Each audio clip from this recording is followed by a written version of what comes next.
Hey guys, and welcome back to the channel. In this video we're going to be looking at this Compaq Presario on the left here. I actually have two of them and I really like the form factor of these.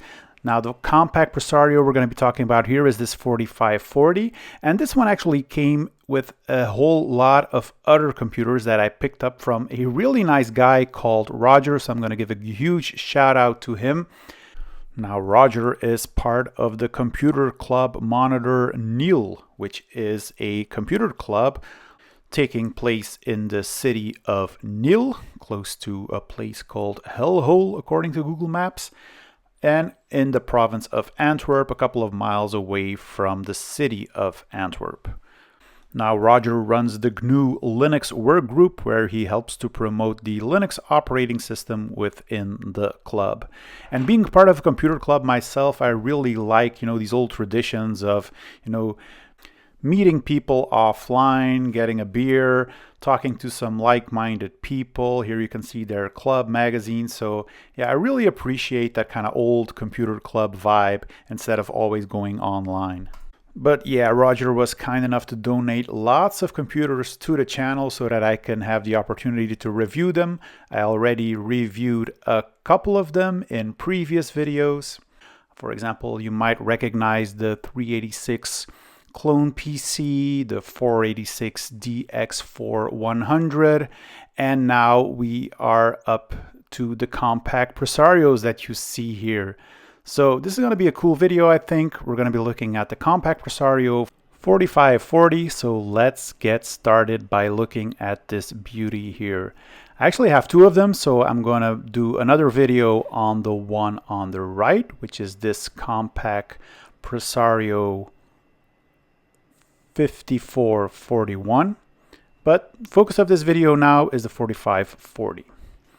Now, these Compaq Presarios have this kind of iconic look, like these late 90s curves that you saw on certain computers, but Compaq computers really stood out in that regard. They had this really funky design that I really like, and I think they make good little retro PCs. So we're going to take a look what's inside and get the show on the road. So look at this gorgeous mini tower case, the Compaq Presario badging. We have Diskdrive, which is kind of integrated into the case. Same thing with the CD-ROM-Drive. So yeah, you got either love it or hate it. I kind of love these little systems, these little Compaq systems. Now, when we look at the computer on the back, we have a somewhat odd configuration. We already see onboard VGA, which is typically not a good thing. We have onboard audio. The power supply is located in a weird spot, and we seem to have a networking card as well. Now, when you look at other computers from that time, you typically see these kind of beige cases, really rectangular, no fuss. You have other cases that had some kind of accents in the case, but this Compaq one really stood out. It had a really odd little shape, really nice looking computer according to me. So let's take a look what we have inside of it. And as you might expect, we'd have a non-standard layout with the power supply unit somewhere in the middle here. I'm guessing that the CPU will be beneath this thing here. We also seem to be having a Quantum BIGFoot hard drive, we have a disk drive, and we have an optical drive. So as you can see, they've crammed a lot of stuff in a really tiny surface. Now, I'm not expecting a whole lot of options in terms of upgrading this PC, but I do already see a PCI slot, and it does appear to have a networking card. So we seem to have a 3-COM networking card in an ISA slot here. We have two more ISA slots and what appears to be a PCI slot. So it is possible to upgrade it to a certain point.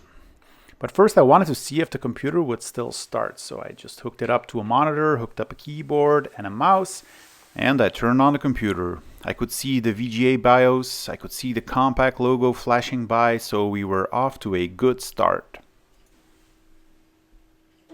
We can hear the disk drive initializing, the hard drive spinning, and we're off to Windows 98.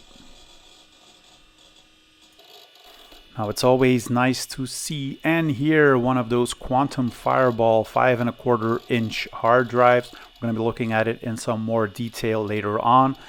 So I'm guessing Compaq here did everything they could to keep the prices down, so they went with this Quantum 5.25-inch hard drive and probably a non-Intel CPU like an AMD.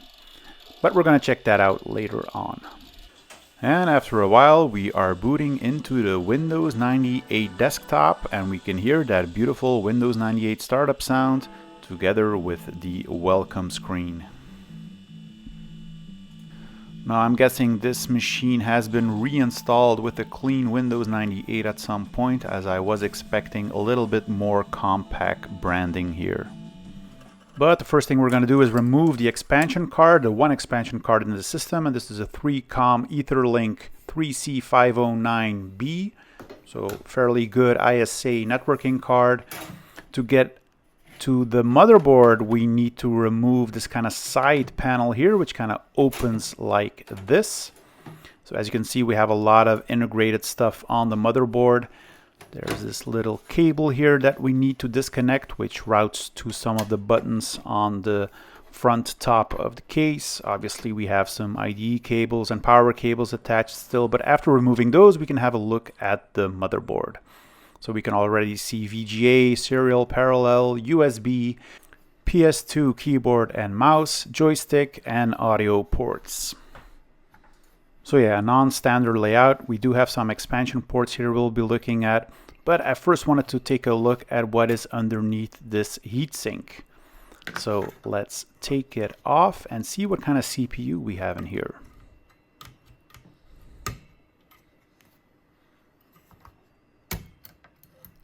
And as expected, we can already see the AMD logo. So this is an AMD K6, so the first generation K6. Standard socket 7, so we don't have AGP. This will not run an AMD K6-2. So this is, a 1997 CPU. Cooling is provided by the power supply fan, in fact. So, kind of the cool air is being routed via the PSU onto the heatsink of the power supply. I already see lots of different screws here, so I imagine somebody already went into this machine to do some, perhaps some fixes or upgrades. So we have these typical Torx screws that Compaq computers use, but we also have standard screws here. So let's take these out so that we can take a look at both the hard drive and the floppy drive. So yeah, as you can see, this is a really tight fit.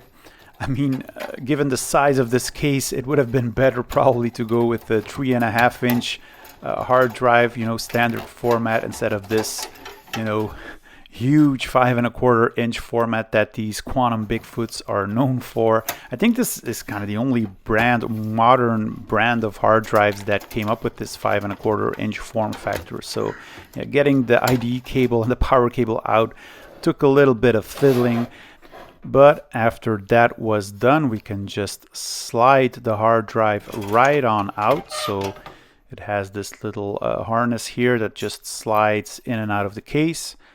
And this is the Quantum BIGFoot CY, second generation Quantum BIGFoot drives. Here we have the 1.44 megabyte disk drive. Next thing we need to remove is the power supply, held in place with 4 screws. Again, it's kind of oddly positioned. Normally your power supply will either be at the top of the case or at the bottom of the case. Here it's kind of in the middle. And that's because the overall dimensions of this case are so much smaller than your typical PC case. I mean, not only in terms of height, but also in terms of depth of the case. I mean, this is a really, really tiny form factor, and they really did their best to just cram everything in there. So with the 4 screws removed, we can slide the power supply right on out. And then, again, a little bit of fiddling to get the power supply off of these rails. So this is a METAC 75 watt power supply. So yeah, that seems pretty low, but then on the other hand, I mean, this is not a very power hungry PC. Basically you have the CPU, main board, hard drive, and floppy drive, and that's it. So here you can see the fan which is used to keep the CPU heatsink cool. Now to get the cover off, the front cover off, there are little plastic clips here that we need to push. And after doing so, we can take the entire front cover off. And I'm going to take it off and just give it a good cleaning. It is a little bit dirty, so we're going to see how well we can clean this up. Of course, we also have the mandatory optical drive. This one is from Acer from the year 2000, 40-speed CD-ROM drive. And so here we have it, all the components, the case, power supply, we have the motherboard here, the Quantum BIGFoot, optical drive, some cables, and the networking card. Let's take a look at the hard drive. So this is a Quantum BIGFoot 5¼ inch hard drive. So yeah, normally hard drives are 3½ inch, but at a certain point in time, Quantum thought it was a good idea to release these 5¼ inch drives because with this form factor, you could increase your overall storage capacity without having to achieve higher data density. Now this is the CY version. This is a 2nd generation Quantum BIGFoot, still using 3600 RPM, relatively slow compared to their competitors.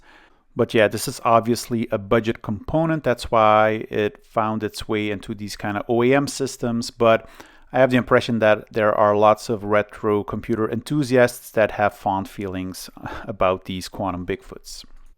There's no networking on board, so they provided us with this 3COM Etherlink 3 card, 16-bit ISA, that was put in one of the available ISA slots. We have a standard 1.44 megabyte disk drive from NEC, nothing really special about that.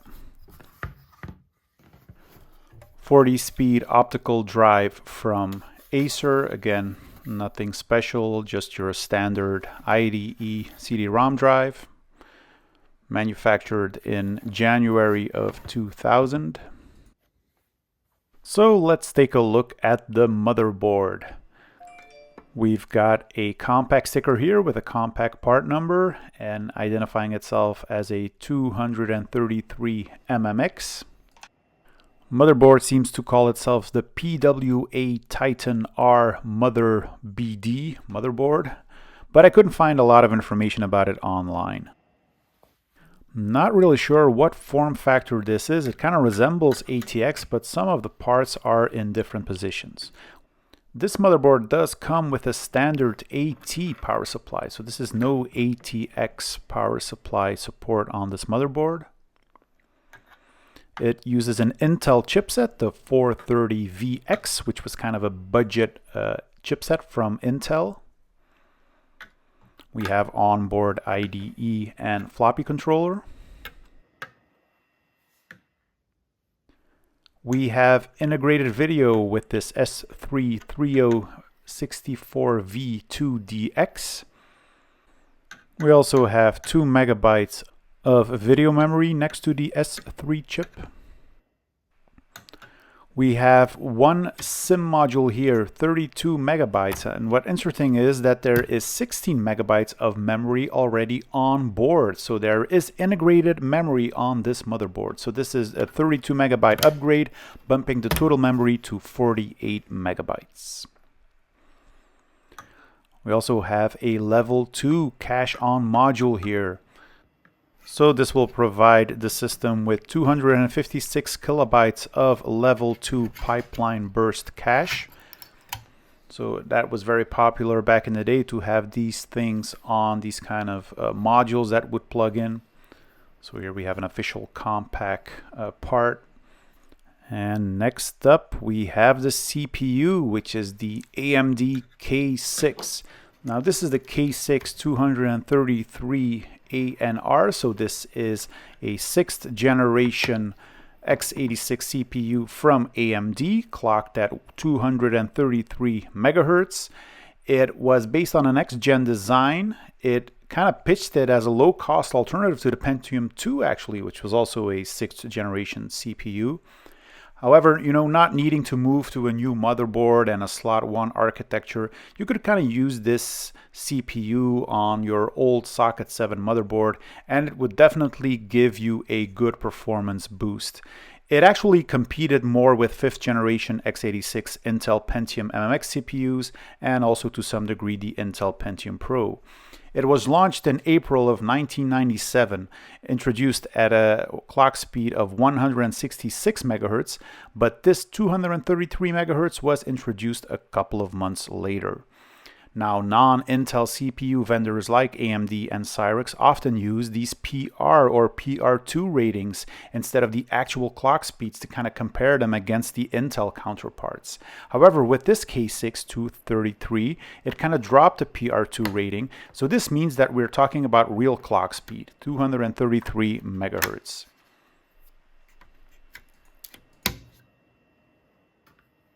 Now we do have some expansion slots on this tiny motherboard, 3 ISA slots and 1 PCI slot. So the 3-COM Etherlink card that came with the system was slotted into a 16-bit ISA slot. Here we have the heatsink that was put on the CPU. So together with the power supply fan, this provided the system with the necessary cooling for the CPU. And here we can see that 75-watt power supply with the power supply fan here to provide some cooling to the CPU. All of the capacitors seem to be in excellent condition on this motherboard. We also have an ESS audio drive, the ES1887F. Here we have the Philips audio amplifier. This is 2 × 6 watt for the audio output. Just look at the heatsink they put on this guy. There are a couple of jumpers on the motherboard to configure the CPU. For example, you can configure the V-core. Now this one has a 3.2 volt core instead of the 2.9 that was on the earlier AMD K6 systems. And you can also set the CPU bus rate. So this is just the clock multiplier against the 66 MHz front side bus. And a quick look at the case here. So yeah, really small mini tower form factor. Has a little bit of rust here on the back, but nothing too major. I am going to be cleaning the front side of the case also. So I'm going to be removing this little PCB here, which holds part of the buttons and the LEDs. Because the system was a little bit dirty, so it does deserve a little cleaning. So yeah, I'm happy to say we've got it all cleaned up and put it back together again. And that about wraps it up for the first look. In the next video, we're going to be taking it up against the Intel Pentium 233 MMX and perhaps the Pentium 2. And see how the overall system performs in Windows and in the games department. So I hope to see you guys then. If you enjoyed this video, please consider giving it a thumbs up, consider subscribing to the channel, hit the notification bell, and I hope to see you guys very, very soon. Bye-bye.